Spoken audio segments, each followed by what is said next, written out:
चालू। हेलो बच्चों, कैसे हो आप लोग? आप सभी को मेरे YouTube चैनल पर मोस्ट वेलकम है। ठीक है, तो बच्चों आज हम लोग डिस्कस करने वाले हैं कि direction of friction in case of translational and rotational motion.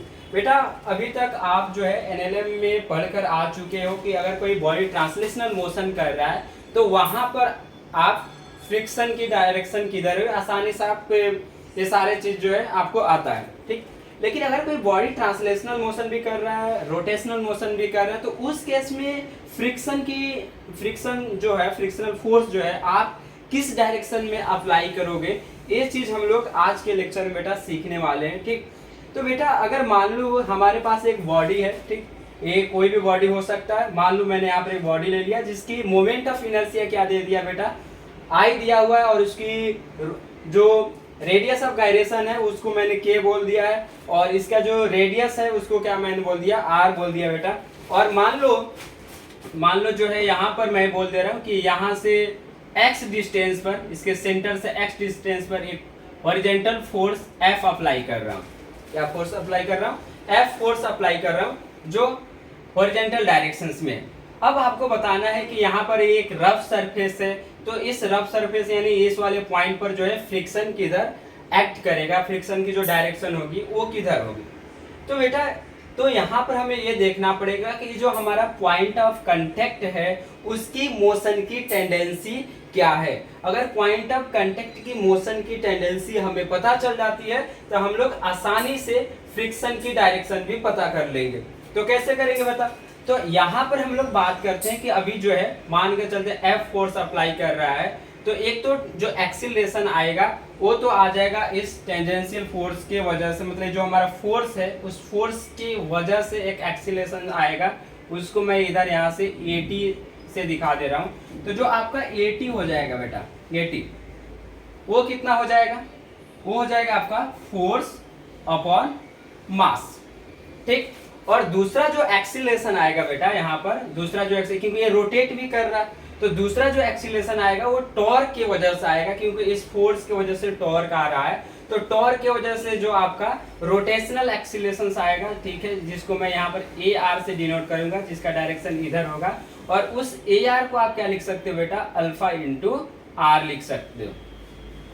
तो अगर इस P पॉइंट में, इस पॉइंट को मैं P बोल रहा हूँ, तो इस P पॉइंट पर एक्सीलरेशन की बात कर दूं, AP का जो वैल्यू हो जाएगा बेटा, आप अगर वेक्टर के फॉर्म में लिखते हो तो क्या लिखोगे, AT और प्लस क्या लिख दोगे बेटा, AR वेक्टर के फॉर्म में। ठीक, मैं इस वाले डायरेक्शन को पॉजिटिव ले रहा हूँ और इस वाले डायरेक्शन को निगेटिव ले रहा हूँ, तो यहाँ पर जो हो जाएगा AP इज इक्वल टू, आप देख रहे हो, तो ये क्या हो जाएगा, AP को लिख सकते हो F/m और माइनस अल्फा इंटू क्या हो जाएगा बेटा, R हो जाएगा। समझ में आ रही बात आप लोग को? तो ये हो जाएगा आपका अल्फा इंटू R। अब आप सोच रहे हो सर कि आगे हम लोग कैसे करेंगे, अल्फा कैसे निकालोगे? तो अल्फा आप आसानी से निकाल सकते हो। टॉर्क जो आएगा इस फोर्स की वजह से, मैं लिखूंगा कि टॉर्क जो है इस फोर्स की वजह से आप क्या लिख सकते हो, F into x is equal to क्या लिख दोगे बेटा, I इंटू लिख दोगे आप अल्फा। ठीक, ये टॉर्क लिख दोगे, तो यहाँ से अल्फा को आप क्या लिख सकते हो, जो अल्फा आ जाएगा वो आ जाएगा आपका Fx अपॉन I। ठीक, तो यहाँ पर मैं अगर AP का बात कर दूं, AP इज इक्वल टू, तो ये हो जाएगा F/m, मैं यहाँ पर अभी मैग्नीट्यूड लिख रहा हूँ, और माइनस अल्फा जो हो जाएगा अल्फा को आप क्या लिख सकते हो, अल्फा का अगर मैं बात कर दूं तो यहाँ पर ये लिख सकते हैं Fx अपॉन I, और इंटू क्या हो जाएगा बेटा, R हो जाएगा। इतनी बात सभी को समझ में आ रही है? आ भी रही होगी। अगर हम लोग बात करें यहाँ पर I को क्या लिख सकते हैं बेटा, अभी ऑलरेडी मैंने आपको बता रखा है कि I को हम लोग रिप्लेस कर सकते हैं m² से। ठीक, तो इस P पॉइंट की जो एक्सीलरेशन आ जाएगी वो हम लोग क्या लिख लेंगे, ये हो जाएगा F/m और माइनस F, और ये हो जाएगा I को मैं लिख ले रहा हूँ m² और इंटू जो हो जाएगा x, और इधर जो हो जाएगा क्या हो जाएगा बेटा, R हो जाएगा। ठीक, अब यहाँ से आप क्या कर सकते हो बेटा, यहाँ से आप कर लो F/m को हम लोग कर सकते हैं कॉमन, तो F/m को मैं क्या कर लूँगा, कॉमन कर लूँगा। यहाँ पर क्या बच जाएगा, 1 माइनस बच जाएगा R एक्स और वाई क्या हो जाएगा के स्क्वायर। ठीक, तो अब इस चीज से अब देखो एफ बाई एम, ये तो आपको पता है कि मैग्नीट्यूड है 1 minus r x by k square. तो एक्स और के पर यानी बेसिकली जो है हमारा फ्रिक्शन की डायरेक्शन जो है एक्स और आई पर डिपेंड कर रहा है, मोमेंट ऑफ इनर्शिया बॉडी की, और उस जो हम लोग फोर्स अप्लाई कर रहे हैं कितने सेंटर से कितने डिस्टेंस पर अप्लाई कर रहे हैं उस फोर्स को, तो उस चीज पर डिपेंड कर रहा है। तो यहाँ पर अगर हम लोग बात कर लेते हैं बेटा कि यहाँ अगर मान लो एपी का डायरेक्शन में अभी फिलहाल इस डायरेक्शन में इस वाले को पॉजिटिव ले रहा हूँ और इस वाले को निगेटिव ले रहा हूँ, तो यहाँ पर अगर ये वाला चीज ध्यान से समझना, अगर ये 1 minus r x by k square greater than zero आ गया, क्या आ गया बेटा ग्रेटर देन जीरो। तो अगर ये ग्रेटर देन जीरो आ गया, इसका मतलब इस पी पॉइंट की जो टेंडेंसी है मूव करने की वो किधर है फॉरवर्ड डायरेक्शंस में। इसका मतलब जो फ्रिक्शन लग जाएगा बेटा वो किधर लग जाएगा बैकवर्ड डायरेक्शन में। तो आपको ये ध्यान में रखना है कि अगर 1 minus r x by k square जो है ग्रेटर देन है, यानी P जो है P की tendency of motion of P, tendency of motion of P is forward. ठीक, सो फ्रिक्शन विल एक्ट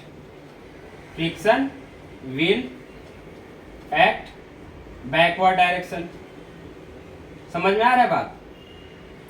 अब ऐसे ही हम लोग क्या कर सकते हैं, जनरलाइज कर सकते हैं, और किसी भी बॉडी के लिए कि कोई भी हमारा बॉडी है, कोई भी सिस्टम है, तो वहां पर फ्रिक्शन किस डायरेक्शन में एक्ट कर रही है वो निकाल सकते हैं। अगर 1 minus r x by k square का मैं बात कर दूं बेटा, अगर यहाँ पर मैं कुछ और बात कर दूं, ये मान के चलो आप कि 1 minus r x by k square less than zero हो गया बेटा। ठीक, इसका मतलब क्या हुआ 1 less than r x by k square, यानी k square less than r x हो गया। तो यहाँ से हम लोग बोल देंगे जो फ्रिक्शन होगा इस पॉइंट पर किधर एक्ट करेगा, तो वो जो होगा friction will act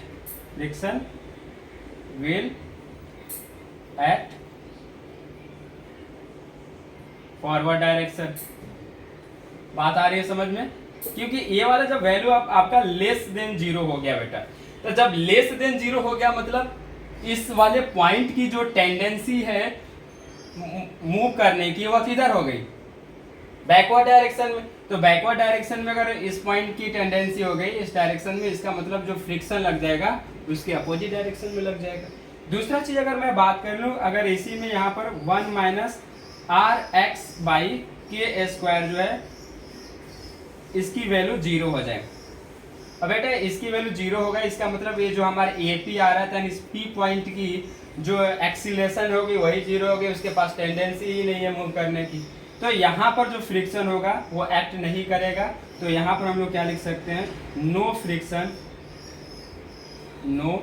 friction will act. तो आई होप कि आप लोगों को सारे चीज आसानी से क्लियर होगा। तो आपको 2-3 चीजें आपको ध्यान में रखनी है कि अगर k square greater than r x है, k square greater than r x है, तो फ्रिक्शन जो हो जाएगा वो किधर लगेगा आपका बेटा, फ्रिक्शन जो हो जाएगा बैकवर्ड डायरेक्शन में। K square less than r x है तो उस केस में जो फ्रिक्शन लगेगा बेटा वो फॉरवर्ड डायरेक्शन में, और के स्क्वायर जो है आर एक्स के इक्वल हो जाता है तो उस केस में जो है बेटा फ्रिक्शन जो होगा वो क्या होगा, नहीं लगेगा, फ्रिक्शन एक्ट नहीं करेगा। तो उसके हम लोग डायरेक्शन की बात नहीं करेंगे। तो ये बहुत ही ज़्यादा इम्पोर्टेंट टॉपिक था आपके एग्जाम के पॉइंट ऑफ व्यू से, जेई एडवांस के पॉइंट ऑफ व्यू से, ठीक है। और अभी जेई मेंस का एग्जाम भी आने वाला आपका जनवरी में, तो इसके लिए मैं ये लेक्चर्स आप लोगों के लिए लेकर आया क्योंकि मैक्सिमम बच्चों को इस टॉपिक में डाउट रहती है और बहुत सारे टीचर जो है इस चीज़ को बताते भी नहीं है कि आखिर में मतलब फ्रिक्शन की डायरेक्शन किधर हम लोग लगाएंगे, फ्रिक्शन कौन से डायरेक्शन में एक्ट करेगा। ठीक, तो आज के लिए इतना ही, मिलते हैं फिर हम लोग अगले वीडियो में। जय हिंद।